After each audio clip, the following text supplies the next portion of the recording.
Thank you for joining me for another Quick Hits conversation. I'm Dr. Robyn, aka Mental MacGyver. I provide luxury level high performance support and coaching to executives, founders, celebrities, and athletes. With me today, I have Rick Alcantara. He does public relations, digital marketing, and crisis communication at Rick Alcantara Consulting. I have Catarina von Maydell. She helps business leaders build disruptive business models and define key leverage points to create powerful change and impact using process of systemic, organizational, and human evolution. If you want different, lead different. And I have Stewart Wiggins. He's with Induna Advisors, where he offers fractional chief operating officer services and brings resources together to help scale your business. The question I have today: why is it so easy to just accept a toxic work environment? Catarina, kick us off. This is a really good topic. So thanks for picking it, because I think a lot of people don't always even recognize that they're in a toxic work environment. So I think there's a lot of factors to that. Number one is where I spent a lot of my career was in environments where basically if you can't handle the heat, don't get in the kitchen or get out of the kitchen. So there's this normalizing of toughness, which often is a polite word for toxic. There's also a lot of blaming and shaming that if you can't handle it, it must be your fault, you don't measure up. And we also don't have a lot of support and a lot of conversations like this one, where we even talk about toxicity. And then there's also a lot of there's elements of the self of whether or not we even recognize that we're in a toxic situation, whether we think we're worthy of having a better situation, if we're coming up with all sorts of excuses to justify and say, I'm just helping the other people I'm here with, we're all in this together, or if people have the abilities to even leave those situations. So I think there's a range, internal and external factors, as to why people stay. And I think some people may just feel like they have to just grin and bear it, like you said. They may not feel that they have opportunities to go elsewhere. So they'll just put up with whatever toxic environment there is because they don't either want to leave or feel like they can't leave, either because of their salary or whatever age. As I hear you guys talk, I think that there may be a generational component here, because I think that younger people, maybe just joining the workforce or maybe in their early 30s, they wouldn't put up with a toxic environment. They would just pack it in and go someplace else.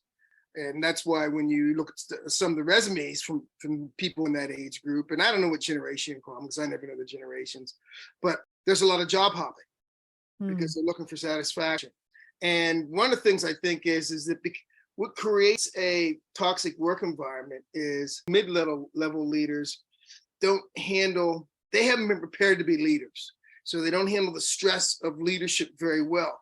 So when they have some questions at the top, and I won't even call it stress, just questions from the top, all they need to how to do is push back. So those leaders, when they see you struggle, they don't try to help you. And really what a leader's supposed to do is saying, you're screwing this up, or you're going to go on a performance improvement plan. But that's not leadership. Leadership should be, okay, let's sit down. Let's talk about what's going on. What are the obstacles to success? So I think what really creates that toxic work environment is, if it doesn't harm me, it's not a toxic work environment. You have to be able to say something, and you have to have a good leader that allows you to say something so it can be addressed. It's that emotional maturity that I think a leader has to have to identify this group. I had a boss tell me once, well, if you leave here, where you go next will be worse. And so I did stay for a period of time after that, even though I knew the environment. I didn't use the word toxic at the time, but I knew it was awful. But she scared me and made me feel like, well, I can't leave. Yeah, you could also be working somewhere where you are very highly compensated and you feel that you can't find another job in the same market or in another market at the same value. So you may just stay just because the salary isn't so good or the benefits are so good. What if you are the cause and you don't know it? Then the toxic work environment goes with you. Even if you're the victim of toxicity, I think you still are the cause of it, because and that's a really harsh thing to say. But I think it's very true that often people are in toxic environments because they accept it, they think it's normal. Somehow they really think they deserve it, or that it is the norm. And I would say it really is on the shoulders of leaders. But I think every individual should be conscious that they do contribute to a toxic work environment. So what we have to learn to do is learn to question in the right way. And if we really are in an environment where we can't question, then you really do need to leave. And questioning is not just questioning your leaders and questioning your culture and questioning upwards. It also is questioning yourself, like, what do you see in the mirror? What's your contribution? I've been in a meeting where I was being attacked by my boss several levels up.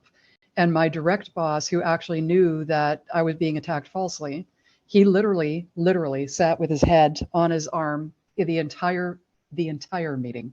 The reason that we had this problem was in part his fault because he didn't really step up when he needed to. And obviously I had some responsibility in it. I think we always have to look in the mirror and see what's our responsibility, not just what are other people's responsibilities in this. And toxicity is different than accountability. I feel like there's a lot of organizations where people think the environment's toxic, but really what they're doing is saying you have to do your job. And Yes. then to your point, Stewart, are the leaders doing that in an effective way? I think a lot of leaders have not been taught how to do that. A lot of leaders have been taught how to manage things, how to control things, and how to make people obedient. But I don't think a lot of leaders have really understood how do you engage in a truly constructive questioning, constructive conflict, creative conflict environment. And I think there's a lot of toxicity because so many people are conflict avoidant because they don't recognize that there's a really constructive element to conflict if you do it the right way. Mm-hmm. You're right. You have managers who were probably really good at the skills that they brought to the job and were promoted into this leadership role and do not have the leadership skills. So you could be working in a company where the culture of the company itself is very good. But this individual manager, this individual leader is creating a toxic environment because they don't know how to lead. We keep using that word leader, but that person probably is not a leader. That person is probably a manager. And you said it best, Rick, and this is one of my pet peeves is people get promoted into a role based on the job they did before. And so culturally, the company has an obligation to prepare them to be successful at that next level. Why would you put somebody in a leadership role who's unprepared? Then they start to stumble. And then all the other men, they're going to say, he was a bad hire. You have to support people and help them make them be successful. So what do you do if you find yourself in a toxic work environment? Well, you would like to say or have the idea or the concept that if you see something, say something, but it doesn't always work because you are protecting your own job. So even if you're not the victim of that harassment or that toxic environment, you may feel that, hey, I'm just not going to get involved. I just can't afford to be participating in this. And it creates another problem, which is you don't feel free to basically express yourself or to stick up or help out the people around you. So here's an example of a toxic work. I won't name the company I worked for, but this was back in the 90s. And my father-in-law passed away. So we went to France and I left my wife there. And then when she came back, I had to go to the airport and pick her up. And this is before Zoom and all that other kind of stuff. And my boss's boss had a conference call. And he got upset with me and says, we're holding this meeting for you because you couldn't be here for the standard meeting. So you need to get engaged. But I didn't quit because I needed a job. Toxic work. I was in a meeting one time, Stewart. There was like maybe 15 or 20 people from this communications department. It was an agency, and they were all basically idea sharing and storming around. And somebody stood up and offered an idea, and the head guy just basically said, "That is the dumbest effing idea I've ever heard." And I was just dumbfounded. I was shocked that somebody would actually say that in a meeting. I was like, "Am I going to say anything? No." So, and that's what we're basically saying. We're telling people if you're in a toxic environment, you either have to be quiet or get out. It doesn't sound like we're giving them any other options. Well, I think there is a middle ground. Sometimes the culture is so immutable that it's not going to change, and then you do have to leave. But if you've got well-intentioned people around you, and I've been in these environments where people are well-intentioned, but they're toxic because they don't know any better. But if I can find a way to prove my allyship to them so that they trust me, then I can start having conversations with them to say, well, I wonder if we try this, and do it in a very non-judgmental way. And also hold people accountable. Because I've been in very high power situations, I've had to read a few books on power. And there's one book in particular, I'll have to give you the reference later, Dr. Robyn, if you want to put it in the link. But there's one book that is just exceptional. It's written by a consultant in Vancouver who basically says, here's the alpha male code for women. You're in a meeting and just completely dismissed or ignored because you're a woman.